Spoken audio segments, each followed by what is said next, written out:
CES 2026의 힘에 힘입어서 다시 한번 우리 증시도 연일 이 코스피가 신고가 행진을 이어가고 있죠. 과연 이런 중반부에 우리는 어떻게 다시 한번 계획을 점검해봐야 할지, 또 오늘 삼성전자의 잠정치 실적 발표까지 이분과 함께 자세하게 전략 세워보겠습니다. 이창환 IM증권 서울금융센터 이사 모시고 이야기 나눠볼게요. 어서 오세요. 네, 안녕하십니까. 네, 저희가 이번 주 내내 이제 CES 특집으로 한번 대담을 진행을 해보고 있는데 오늘 관련해가지고 여쭤볼 게 정말 많습니다. 가장 먼저 미증시 마감 좀 상황을 정리를 해보자면요. 이 새해 들어서 계속해서 좀 다우랑 S&P 500이 신고가를 가다가 오늘 처음으로 좀 이제 하락 마감했지 않습니까? 이게 그냥 단순 숨고르기 정도로 봐도 무방할까요?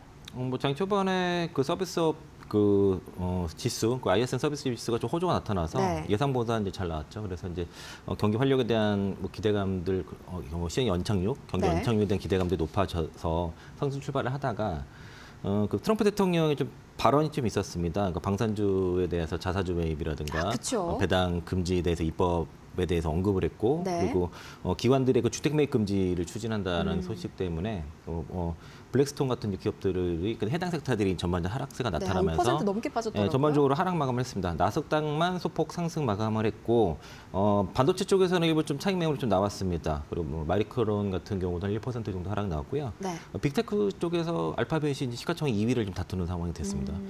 저도 이제 제미나이 많이 쓰는데 제미나이의 그 점유율이 급격하게 이제 올라간다고 해서 그쵸. 여기 대한 모멘텀을 좀 받았고, 그리고 인텔 같은 경우가 그 AI 그 PC칩 그 발표 CES에 있었죠. 그래서 네. 한 6% 정도 급등세가 나왔고요. 릴리가 이제 비만 치료제 파트너십 M&A와 뭐 그런 소식이 나타나서 이제 4% 올라가서 아마 오늘 그 관련 뭐 바이오 섹터들도 최근에 좀 시장 그냥 각기 놀고 네, 좀 그렇죠. 랠리를 가지 못했는데 슬슬 움직이는 시점도 되지 않았나 보고 있습니다. 좀 M7이랑 나머지 섹터들이랑 좀 왔다 갔다 하는 매수세가 1월 들어서 조금 더 강해지는 그런 느낌입니다.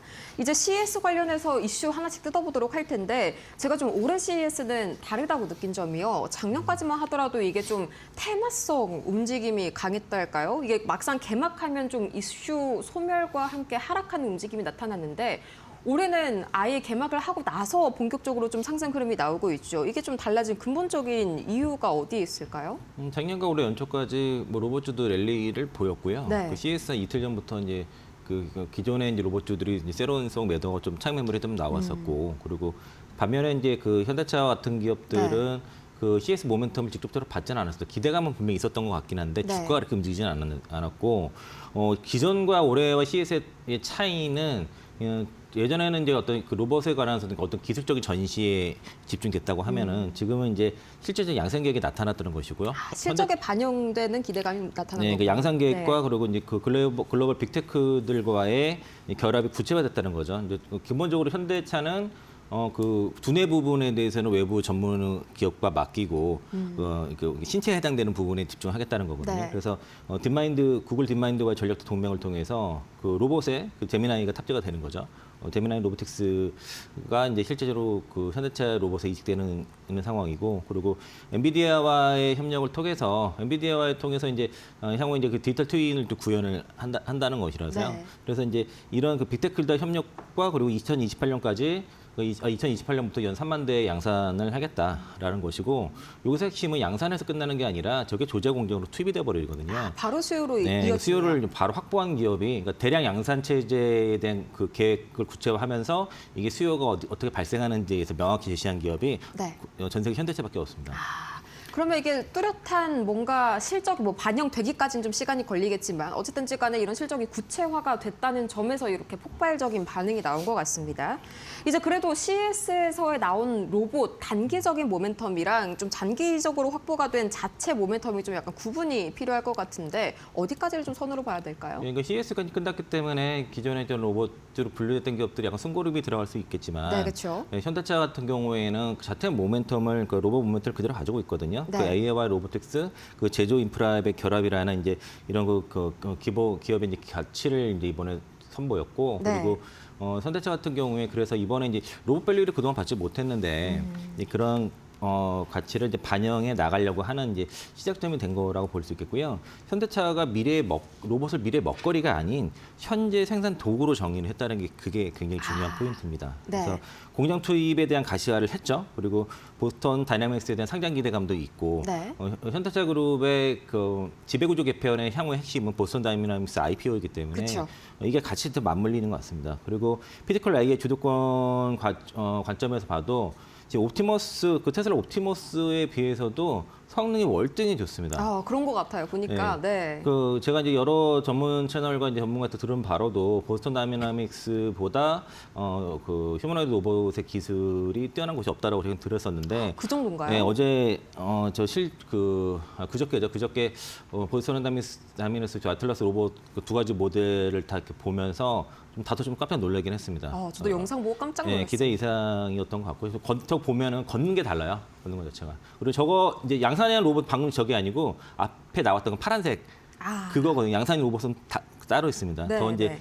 보면은 좀 더 양산이 쉽게 그 가격이 싸게 만들 수 있는 그런 로봇으로 돼서 그래서 현대차는 이제 사람들이 그 로봇주로 좀 보기 시작한 초입 단계다라고 보고 있습니다. 근데 확실히 영상을 통해서 보니까 관절의 이 구동 범위라든지 아니면 어떤 사람의 이런 동작을 따라하는 게 확실히 옵티머스보다도 한 수 위라는 게 좀 느껴집니다. 이제 SK 하이닉스 관련해서 이야기도 좀 나눠볼 텐데 보니까 이제 HBM4 16단을 공개를 했죠. 이제 12단을 후속 있는 그런 작품인데 이것도 이제 SK 하이닉스가 HBM 시장에서 아예 독주 체제를 굳히는 그런 계기가 되는 신호가 될까요? 뭐 저것뿐만 아니라 그 HBM3에서도 사실 아직은 좀 독주 체제를 가지고 있고 그게 그쵸? 좀 이어지고 있고요.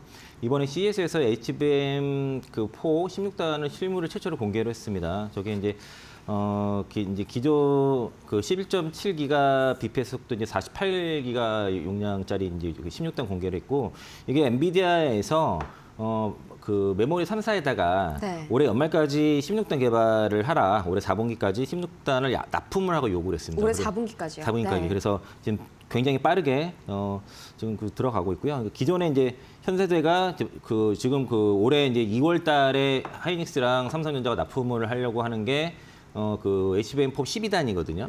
이제 16단 같은 경우가 이제 이게 HBM4 16단이 될지 HBM4 2가 될지는 좀 가봐야 그 명령이 좀 봐야 되는데 차이가 뭔가요, 혹시?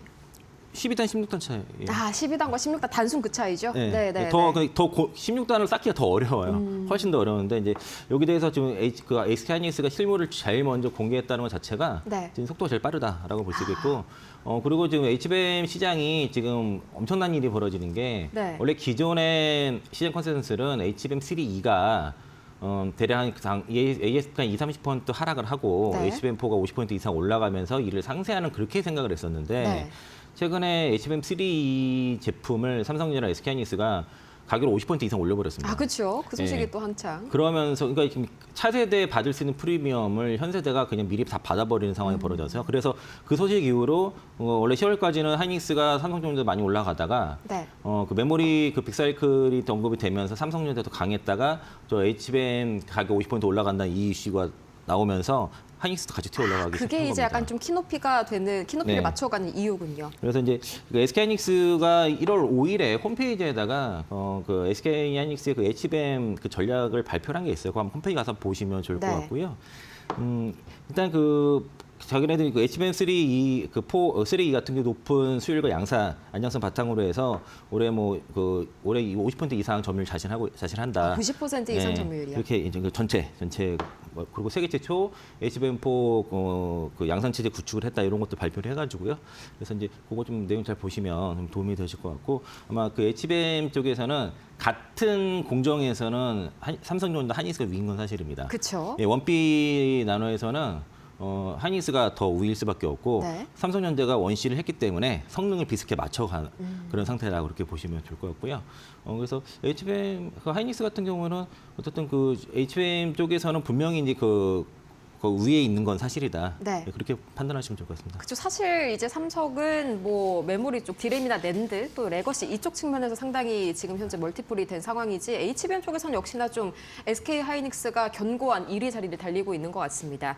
다음으로는 이번 CES의 주인공이라고 할 수 있죠. 이제 현대차가 어제 13%나 급등을 하면서 코스피를 이끌었는데 뭐 이제 CES 끝나고 잠시 쉬어갈지 아니면 아까 말씀을 해주신 대로 이제 내러티브를 완성을 했지 않습니까? AI 공장에서 보스턴 다이내믹스까지요. 조금 더 현재 주가 흐름을 끌고 갈 수 있을지 이 점도 궁금하네요. 그 현대차가 지금 주가도 싸다고 봐야죠. 이제 그 도요타랑 비교해도 그쵸. 밸류가 좀 많이 네. 싸한 편이고요. 그리고 향후에 이제 현대차가 이번에 이제 그 로봇의 모멘텀을 받아서 어제 급등 나왔지만은 저 이제 뭐 로봇 얘기 나온 거 거의 그 이렇게 움직인 주가 이렇게 움직인 거는 네. 사실상 처음이다 보니까 일단은 이 앞으로 이제 주가를 리레이팅 되는 순서가 있을 겁니다. 이제 그 아까 좀 설명을 좀 드렸었는데 네. 실제적으로 이제 대당 그 유지보수 가격이 어느 정도 잘 그 나오는지 이런 작업 효과가 대체되는지도 확인을 돼야 될 것이고 그리고 24시간 그 가동이 되면서 어떤 뭐 그 수리다든가 배터리 교체 이런 것도 문제 없이 네. 되는지도 봐야 되겠고 그리고 이게 보통 부품 서열 작업이라든가 부품 분류 이런 것들에 대해서 일단은 먼저 시작을 하거든요. 네. 이런 것들이 정확성이 어느 정도 되고 또 그 자가 복구 능력이 어느 정도 되는지도 봐야 되겠고요. 또 이제 그 소프트웨어 정의라고 해서 SDF라고 하는데 이건 현대 오토에버에서 담당을 하거든요. 네. 그러니까 이제 그 전에 공정 같은 거를 그러니까 뭔가 바꾸려고 하면은 기계 배치를 이것저것 다 바꿔내고 해야 되는데 이게 소프트웨어 성으로 다 하게 되는 겁니다. 자체적으로 뭔가 처리를 할 수 있게 소프트웨어에서 됐네요. 공정을 바꾸면은 이제 네. 이제 훨씬 더 그 뭐라 그런가 그러니까 비용이 좀 적게 들겠죠. 그리고 이제 저기 그 방금 그 한 4개 정도 그 나와 있던 내용들을 보면은 네. 그러니까 이제 향후에 이제 이 로봇 피지컬 AI 통해서 주가가 리레이팅 되려고 하면은 구글과 이제 그 출원지능에 대해서 협업을 하지 않았습니까? 이런 것들 그렇죠. 데이터가 잘 나오는지를 봐야 되겠고요. 네. 그리고 엔비디아와 디지털 툴을 통해서 이런 가상학습 결과가 실제 공장에서의 오차비 구현이 잘 되는지 이런 것들이 확인이 체크할 게 되면 많네요. 또 네. 올라갈 것이고 그리고 저 메타플랜트 이슈라든가 그 현대차가 실제로 이번에 애널리스트 간담회를 통해서 뭐 그 타이어 기업이라든가 다른 네. 쪽에 좀 그 납품 얘기가 있거든요. 그래서 그 현대차 공장을 넘어서 다른 분야로도 그 요 로봇이 그 침투가 된다 그랬을 때는 주가 리레이팅이 일어날 수 있다라고 보고 있습니다. 이미 수요 쪽에서는 뭐 한 몫을 단단히 챙겨놓은 그런 상황으로 보이네요. 이제 또 오늘 삼성전자 실적 발표 이야기도 안 해볼 수가 없겠는데 오늘이죠. 바로 잠정 실적 발표. 이게 뭐 단기적으로 만약에 세론이 나온다라고 하면은 뭐 단지 저가 매수의 기회로 보는 게 맞을까요? 그거 노리시는 분들 많으실 것 같아요. 아, 그렇죠. 저도 약간 노리고 있습니다. 네. 이게 일단 그러니까 시행 컨센서스가 12.5조긴 한데 17.5조긴 한데 영업이익 기준입니다. 근데 최근에 올라온 게 19조 6천원까지 올라왔고요. 그리고 증권사 일부 증권사에서는 20조에서 21조까지 보니까 시장은 일단 20조 이상 보는 겁니다. 정말 단기간에 많이 올라왔네요. 네, 그 20조 이상이 나와야지 컨센 부합인 거고 20조가 하회를 하면은 쇼크인 거예요. 네, 이건- 영업이익 20조가 딱 그러니까 선이네요. 지금 그 20조를 보고서 지금 그 주가가 올라왔기 때문에 그래서 아마 근데 마이크론이 막 크게 급락하고 이러지 않은 상태라 가지고요. 그렇죠. 오히려 잘 그래서, 나왔었죠. 그래서 크게 뭐 어떤 세론이 크게 나올지는 않을 것 같은데 만약 세론 나온다면은 없으신 분들한테 기회되지 않을까.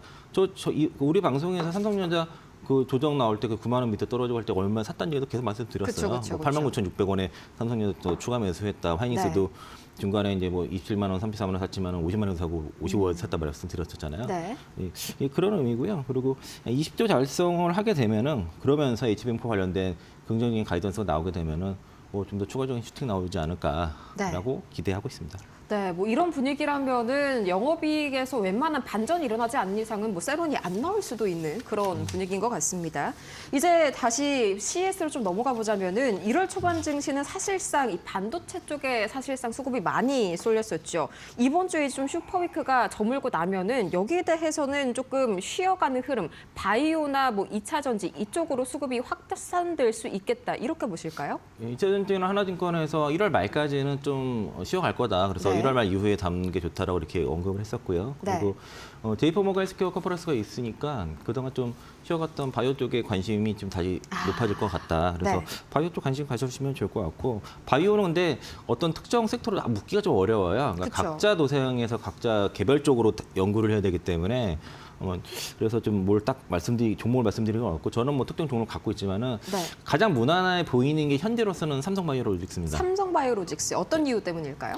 실적도 워낙 좋고 최근에 증권사 보니까 목표가 계속 상향하더라고요. 그렇죠. 뭐 205만 원, 220만 원까지도 계속 상향하고 있고 그리고 미국 투자분과 그리고 유공장 그 착공이 좀 지연된 것들 다시 재개되는데 이런 네. 부분들이 아직 주가에 반영된 것 같지 않다. 그게 이제 추가 수주에 대한 가능성이 있는데 그런 네. 부분들이 아직 실적에 반영된 것 같지는 않아서 삼성바이오로직스 좀 무난하지 않나. 바이오 투자할 때 종목 고르기 어려우시면은 그냥 네. 보통 삼성바이오로직스 그냥 무난하게 하면 되거든요. 그렇죠. 그래서 삼바로 이야기가 나와서 그런데 에피스홀딩스는 좀 어떻게 보세요? 에피스홀딩스 좀 아쉽죠. 이제 저가에 그 매수를 하긴 했는데 너무 얼마 못 사가지고 바로 날라가가지고요. 그래서 그날 하필 이제 그 하나증권에서 목표가 61만원 리포트가 나오는 바람에 네. 단번에 올라갔어요. 그쵸, 그래서 그쵸. 저희도 그래서 좀 얼마 못 사고서 그냥 가버려가지고 그래서 뭐 좀 아쉬운 종목인데 좋게 네. 봤습니다. 좋게 봤는데 지금은 좀 주가는 좀 부담인 것 같습니다. 2차 전지는 그러면은 구체적으로 이제 1월까지는 좀 쉬어간다 이렇게 말씀을 해주셨는데 2월 달 들어서는 다시 한번 좀 턴어라운드가 가능하다고 이렇게 보실까요? 그러니까 이제 오늘 이제 엔솔 실적 발표지 않습니까? 엔솔 그쵸, 실적 발표 그쵸. 내용을 또 봐야 오늘이죠. 되겠고요. 그리고 네. 이제 대체로 이 4분기 실적이 안 좋을 거기 때문에 그런 실적 발표가 좀 마무리되는 구간이 네. 확인하고선 보시는 게 나을 것 같고 그리고 네. 제가 이제 이전 방송이 오늘 1월 8일인데 이전 방송이 12월 18일이었습니다. 꽤 됐네요. 예. 네. 그때 이제 제가 관심주로 말씀드렸던 게 그러니까 올해는 시장이 좀 압축되는 시장인 것 같아요. 압축된 시장이에요. 네. 어떤 의미일까요? 그러니까 이제 지금도 좋고 앞으로도 좋고 앞으로는 더 좋은 이런 네, 성장 스토리가 네. 있는 기업들로만 주가가 상승하고 언론 수급이 몰리는 이런 이제 K자형의 시장이 나타날 것 같아서 네. 그래서 이제 저희도 그 연말에 그 고객분들한테는 그러니까 삼성전자, SK하이닉스, 삼성전자, 우선주 세 종목 집중적으로 사야 된다. 그쵸, 최대한 쏠려 비중을 있으니까요. 그쪽으로 네. 최대한 올려야 된다. 올해 영업이익이 코스피 영업이익이 뭐 한 435조 정도 된다고 하면 그게 절반 이상이 삼성전자, SK하이닉스고 굉장히 쏠려 있는. 영업이익의 네. 증가분의 80% 이상이 삼성전자, SK하이닉스니까 이거 일로 쏠릴 수밖에 없다 구조적으로. 네. 그리고 이제 로봇에 대한 밸류를 기대할 수 있는 현대차, 우선주까지 이 5개를 12월 18일 날 말씀드리고 갔었단 말이에요. 그러니까 이제 이런 주도주 장세가 계속 이어질 것 같습니다. 그래서 역시나 미리 예견을 하셨네요. 네, 그래서 네. 이제 작은 종목들 좀 보시면 안 되고요. 가급적 사이즈 있으면서도 성장 스토리 살아있는 종목 쪽으로 포트를 압축하셔야 됩니다.